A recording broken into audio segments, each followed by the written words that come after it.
عملت الاوردر وانا قاعد في البيت، سنيكر جالي، بعت السنيكر وانا قاعد في البيت. النهارده فيديو ازاي تقدر تبيع السنيكر بتاعك على ستوك اكس. هو انا النهارده مش هبيع لستوك اكس، هبيع لويب سايت تاني اسمه ريستوك، لان ده انا بستفاد منه، لان انا قاعد في يوروب يجي لي مبلغ اكتر في البيع، فلازم ابيعه لدوت ما بيعش لستوك اكس. بس دي نفس البروسيس او نفس الاجراءات اللي هتضطر تعملها وانت بتبيعه لستوك اكس. فالنهارده انا هبيع الجوردن 1 بولين، قدرت اجيبه من نايكي ب 160 يورو، هقدر ابيعه، السعر موجود تحت اهو 192 يورو. المكسب فيه مش كبير، بس ما حدش يقول على اي فلوس بتيجي، لا يعني الموضوع سهل جدا. انت بتبيع، بتاخد السنيكر بتبيعه وما بتعملش اي حاجه، بيوصلك لحد البيت، بعد كده بتبيعه وانت قاعد في البيت. البروسيس سهله جدا. انت بتخش على ستوك اكس او ريستوك او كليكت، ودي الويب سايت اللي مشهوره حاليا انك تقدر تبيع عليها السنيكر بتاعك.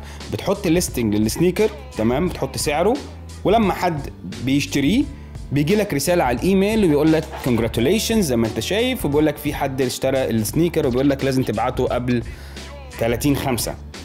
فانا هبعته يوم 26/5 علشان المبلغ يجي لي اسرع. فبتصور صوره لديت، بتحطها جوه البوكس، تمام، ويبعت لك الشيبنج ليبل. الشيبنج ليبل اللي هي دي المكان اللي هي هتروحه. فنورمالي الشوز بتاع اللي بيجي من نايكي او بيجي من اي، لو عملت اوردر اونلاين بيجي في بوكس ده عشان يحمي البوكس بتاع السنيكر ذات نفسه. فطبعا انت لازم تبعت السنيكر بوكس بتاعك، تبعته جوه بوكس زي دوت، مش لازم يكون ده بالظبط، بس عشان يحافظ عليه ما يروحش دامج يعني او في مشاكل، لانه ممكن الشوز يرجع لك تاني.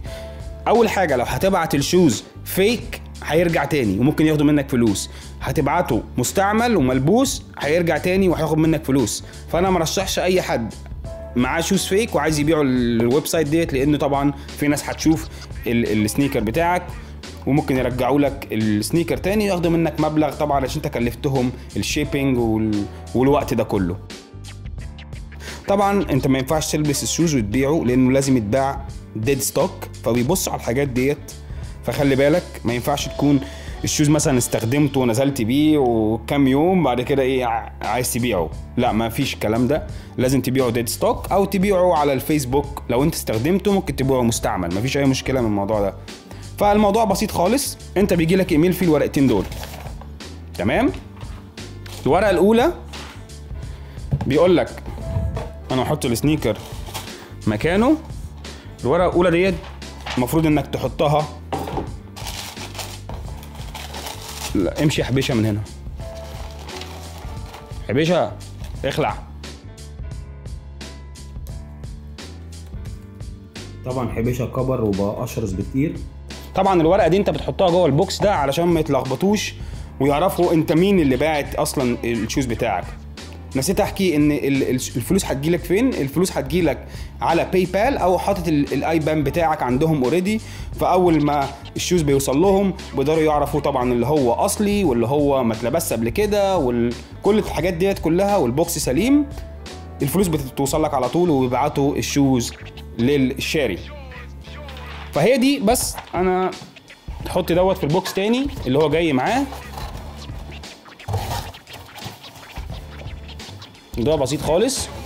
طبعا انا كلمت يو بي اس النهارده او اي شركه شحن. طبعا هي شركه ستوك اكس او شركات السنيكر ديت اللي بتبيع سنيكر، هي بتبقى متعاقده مع اي شركه شحن، فهم متعاقدين مع يو بي اس.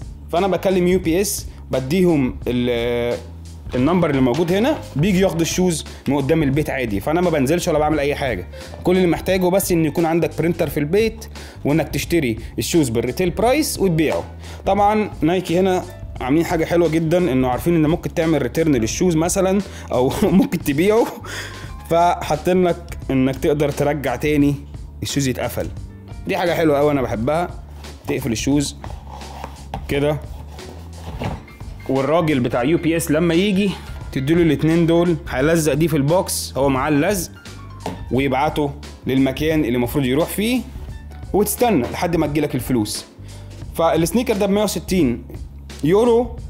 المكسب من السنيكر او الفلوس اللي هتجيلي كلها 192 يورو، يعني 30 يورو مكسب من غير ما اعمل اي حاجه. انا عملت الاوردر وانا قاعد في البيت، سنيكر جالي، بعت السنيكر وانا قاعد في البيت. 30 يورو من غير اي حاجه. وفي نفس الوقت برضو انت الفكره كلها انت برضو بتشوف السنيكر، لان السنيكر ديت في سنيكر زي ديت انت اصلا يعني مش هتشوفها في الستور او مش هتقدر تجربها حتى. فدي حاجه حلوه انك تقدر تشوف السنيكر وتجربه، ولو مش عاجبك تقدر تبيعه او ممكن ترجعه تاني. موضوع بسيط خالص، انت بس محتاج انك تكون مركز في الدروبس اللي بتنزل وهتجيبها ازاي وتعرف انت بتجيب ايه بالظبط. فده فيديو في السريع ازاي تبيع لستوك اكس وريستوك وكليكت. اشوفكم في فيديو لسنيكر تاني. See you. I'm out.